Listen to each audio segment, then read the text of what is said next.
गंवार जिठानी modern देवरानी।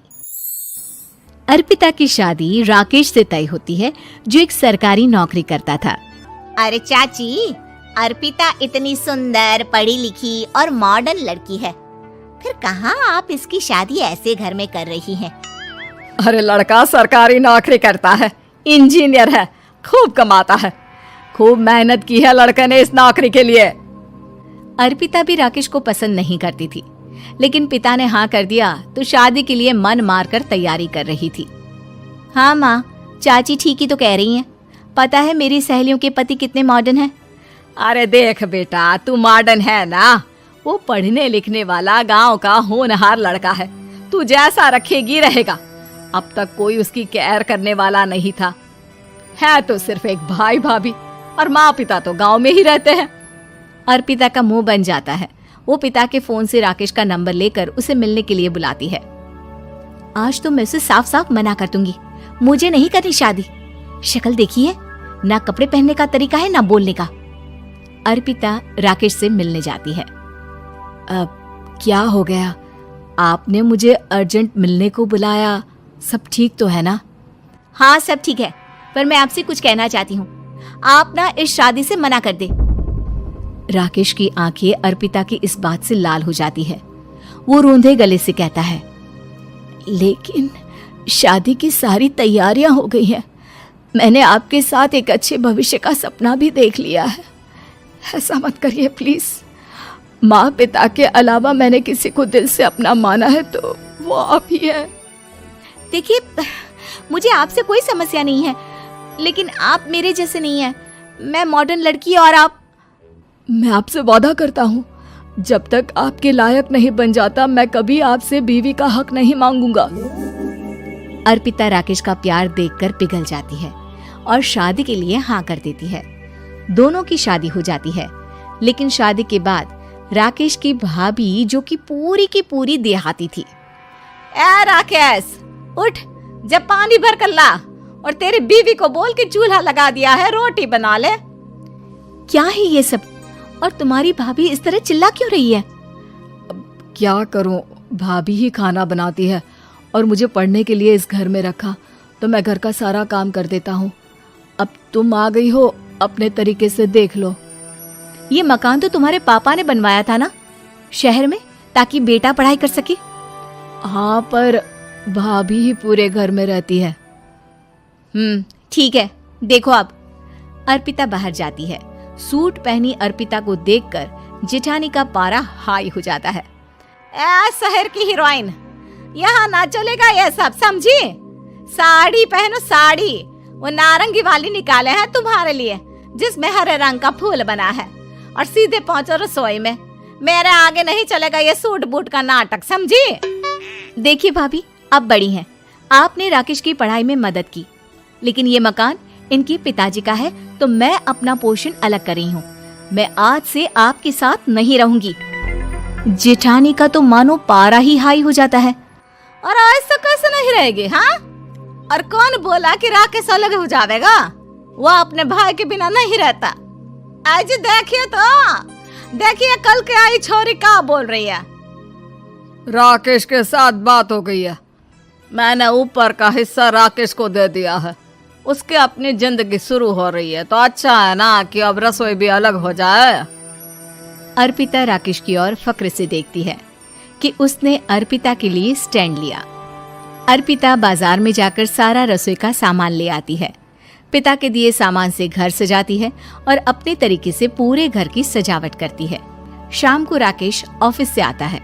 कुर्ता पैजामे में राकेश को देखकर, अरे ये क्या पहना है? भाभी सिलती है ना कुर्ता, मैं सारी कमाई भाभी को ही दे देता हूँ। लेकिन अब ना बीवी को देना होगा, क्योंकि भैया भी अच्छी नौकरी करते हैं। भाभी अपने पति का पैसा संभाले और मैं अपने पति का पैसा संभालूंगी।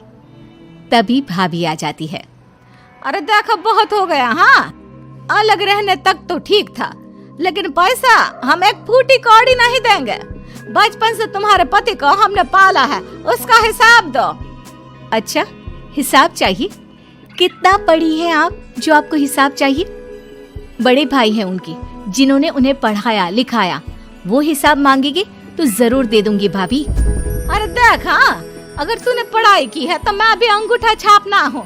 अरे 5 की क्लास तक पूरी पढ़ाई की है, समझे?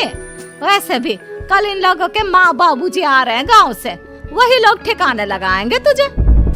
अगले दिन सास ससुर आते हैं, दोनों बहुत ही सीधे लोग। अच्छा किया जो ऊपर के हिस्से में राकेश की गृहस्थी लगा दी। अब दोनों बेटे अपना अपना देख ले। छोटी बहू कहाँ है? अरे बहुत ही चालाक है माँ जी, ऐसी जबान चलाती है जैसे दर्जी कैंची चलाता है।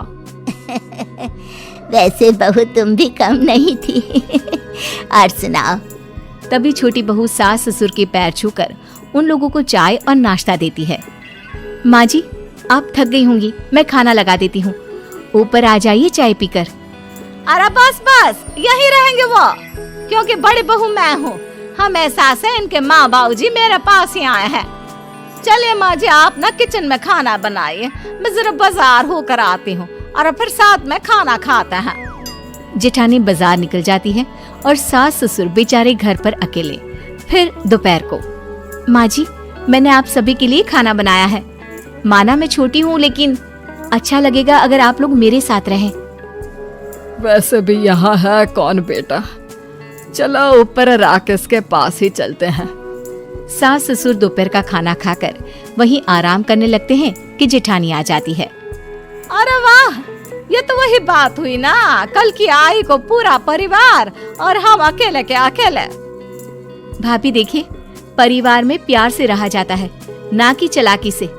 अम्मा खाना कैसे बनाती, पहले ही गांव से थक कर आई हैं। हाय रे दया, तो मैं का बाजार से ऐस करके आ रही हूँ। अरे भूख के मारे मेरा सर दर्द हो रहा है, पर यहाँ मेरी फिक्र कौन करेगा। अरे तो किचन में खाना है, लगा देती हूँ मैं भाभी। बड़ी बैठकर खाना खाती है और शाम को जब राकेश घर आता है। अरे राकेश, तू तो पूरा हीरो लग रहा है इन कपड़ों में। ऐसे कपड़े पहले क्यों नहीं पहनता था? राकेश बीबी की तरफ देखता है और फिर कहता है, माँ पहले पहनाने वाली नहीं थी ना। हाँ हाँ, और हम जो हाथ से सिल सिल कर कुर्ता पहनाते थे उसका का? अरे तुम्हारे भैया तो आज भी पहन रहे हैं। तभी अर्पिता सास के लिए कपड़े और ससुर के लिए शर्ट पैंट ला कर देती है। उन लोगों को फ्रिज से ठंडा पानी और टीवी में फिल्म दिखाती है। अरे कब से इनको बोल रहे हैं कि फ्रिज वाले आओ, लेकिन ये है कि मानत ही ना है। बहू, अब तो तुम ही समझाओ ससुर जी को। नहीं पापा, आप फ्रिज मत लीजिए। अरे वाह रे छोटे, खुद फ्रिज का ऐसे का मजा ले, और इनकी माँ के पास फ्रिज भी ना हो। अरे देखा पिताजी, देखा माँ जी कब बोल रही है। अरे उसकी पूरी बात तो सुन लो कि वो क्या बोल रही है। वो इसलिए क्योंकि अब माँ जी और पापा यहीं रहेंगे मेरे पास। घर को घर सिर्फ मॉडर्न या गांव की सोच नहीं, बल्कि संस्कार बनाते हैं भाभी, और संस्कार अच्छे हो तो सब सही हो जाता है।